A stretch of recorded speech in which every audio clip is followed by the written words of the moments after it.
Hi, I'm Daniel Lucas, and welcome to Book 101 Review. Book 101 is all about the books that I read for the last 40 years. And today I have my feature author of the month of January, award winning and best selling author, no other than Mr. Harry Turtledove. Hello, Daniel. Thanks for having me on. Welcome back, Mr. Harry, and can you please introduce more about yourself?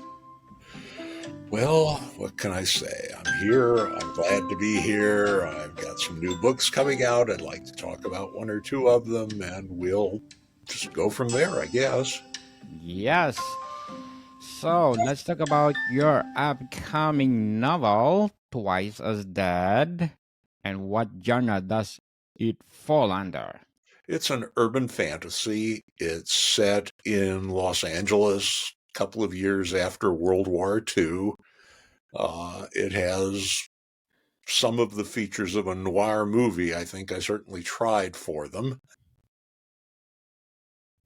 So, what inspired the title Twice as Dead, and how does it relate to the story? Well, it involves both vampires, which are undead, and zombies, which are dead but still walking around. And one of them, who is a vampire, also becomes a zombie. So you might say that he is twice as dead. Twice Dead.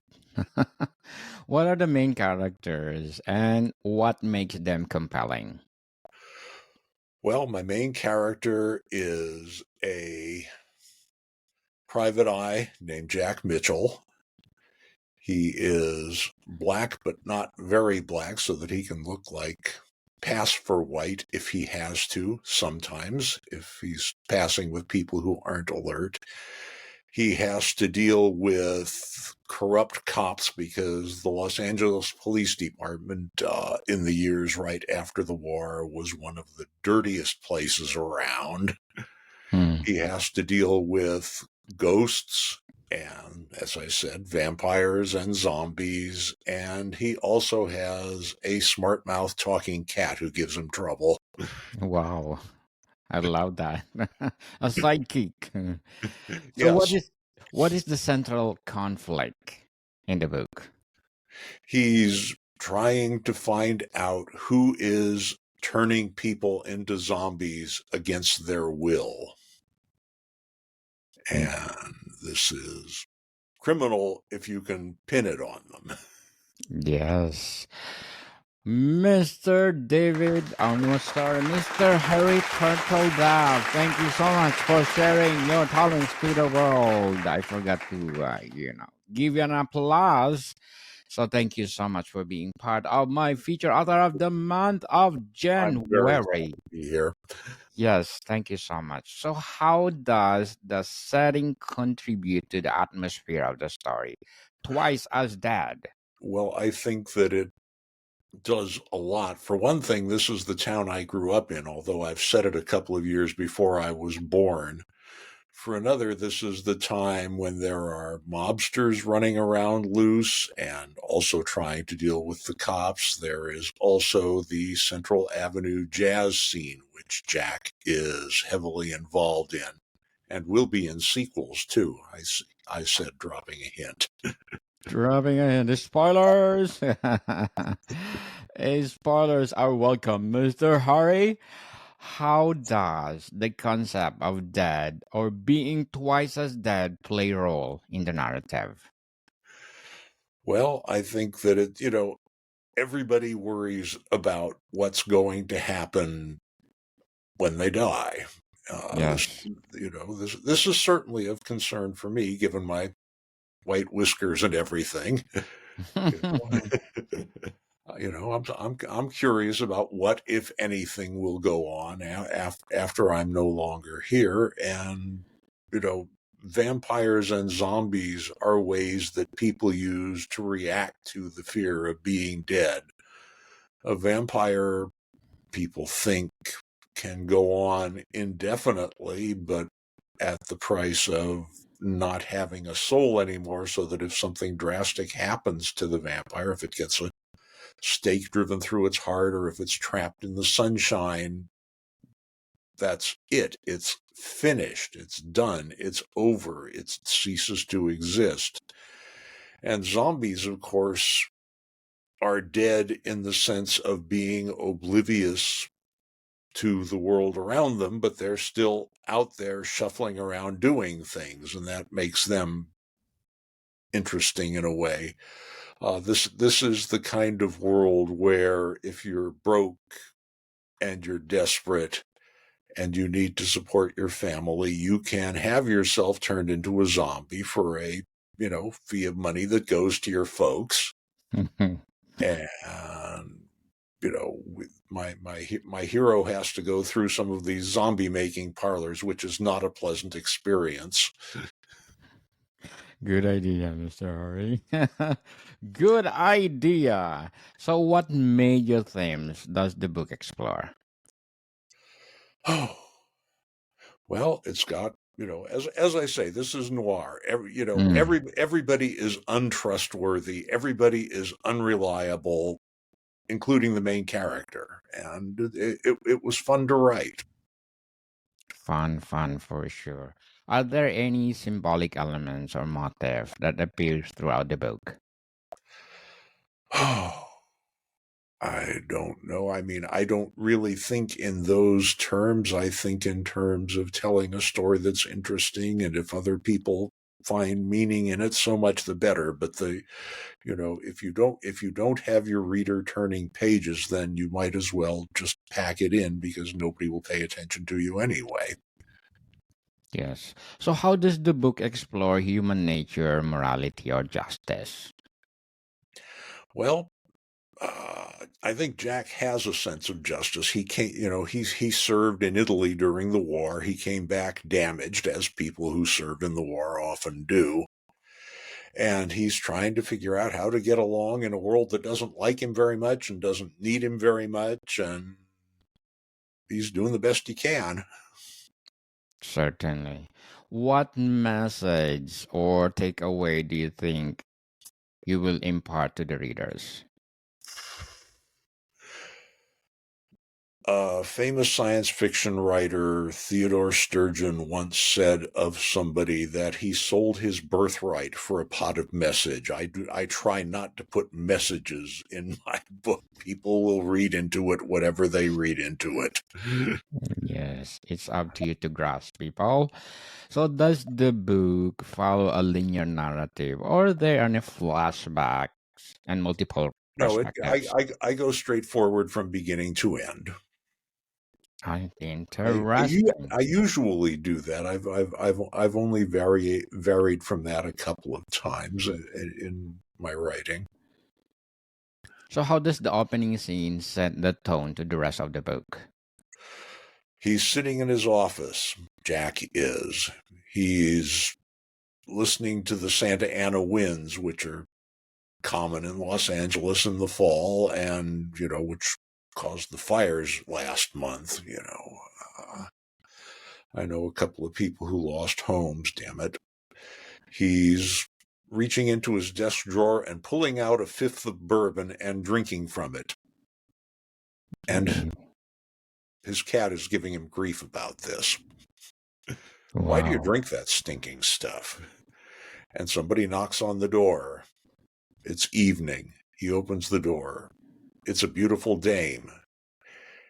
He doesn't even notice that she's a vampire until she leaves and she goes through the door without opening it. And his cat laughs at him for being stupid. Hilarious. So So I hope that sets the scene. awesome. Interesting, Mr. Harry. So, were there any major plot twists or unexpected turns? Well, I think so. I hope so. People won't want to read it if there aren't. For sure. For sure. One of the things that I did, one of the things that we have in Los Angeles is what used to be a tire factory. It's an outlet mall now. And I almost drove off the freeway when I first drove past it, because it is made to look on the outside like a castle, and the walls are decorated with Assyrian reliefs. It's amazing to look at.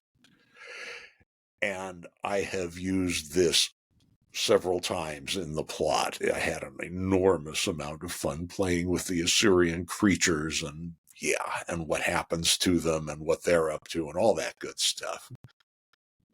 So, how does the pacing affect the suspense of engagement of the reader? Well, I hope I tell a story that works well enough that my pace doesn't slow people down in the reading, and that we go, that you write it as best you can and you hope it works. Somebody bought it. I was pleased. For sure. So, twice as dead, does the ending provide closure or does it leave room for interpretation? Oh, I think it's pretty much cut and dried. The things that happen, and you know what they mean, and there is room for a sequel because I've written one, which will be coming out next year, I hope. Looking forward for that. You are most welcome to come back and promote it. That would be So, good. Thank you. Mr. Harry, as one of the icon in the book industry, what would be your advice for those people out there want to write their novels? Well, the first thing you do if you want to become a writer is read a lot, because that gives you an idea of how words work on the printed page or on the device, which is not the same way they work when you're talking. The next thing you do is try to write. And what you will do very often when you're starting out is you will imitate the people whose work you particularly admire and whom you read a lot. You will try to sound like them because you think, oh, this is good writing. If I want to do good writing, I will do this. And for a while, when you're starting out, you will probably sound more like other people than you sound like yourself. And gradually, you will find your own voice and find your own way of saying things. And I guess that's what people call your own style. And there are certain things that you really ought to do if you're going to write. Robert Heinlein boiled them down into 5 rules. 4 of them are pretty obvious. The fifth one drives a lot of writers crazy, but it works for me. Rule 1 is you must write, because if you don't write, you don't have anything. Rule number 2, you must finish what you write. Rule number 3, and I'll come back to this one because it's the one that gives people conniptions, is you must refrain from rewriting except to editorial order. I'll come back to that in a second, but let me give you the other 2 first. Rule number 4 is you must put it on the market, and rule number 5 is you must keep it on the market until sold. And those last 2 are very, very important, because a lot of people, having written, don't have the nerve to let an editor look at it. They would rather submit to a root canal than to an editor. And if you don't submit, you will obviously never be published. And the other thing is that in Rule 5, you must keep it on the market till sold. That means put it out there, keep it out there. If it comes back rejected, that doesn't necessarily mean that it's bad. It doesn't necessarily mean that you're bad. It just means that particular editor didn't want to buy it at that particular time. So you send it to the editor next on the line. And you keep doing that until you finally sell it. Sometimes this can take years. It just, my first novel went to every publishing house I could find until one right at the bottom of the food chain finally took it and gave me a very little bit of money for it. But it was a foot in the door. Okay, now coming back to you must refrain from rewriting except to editorial order.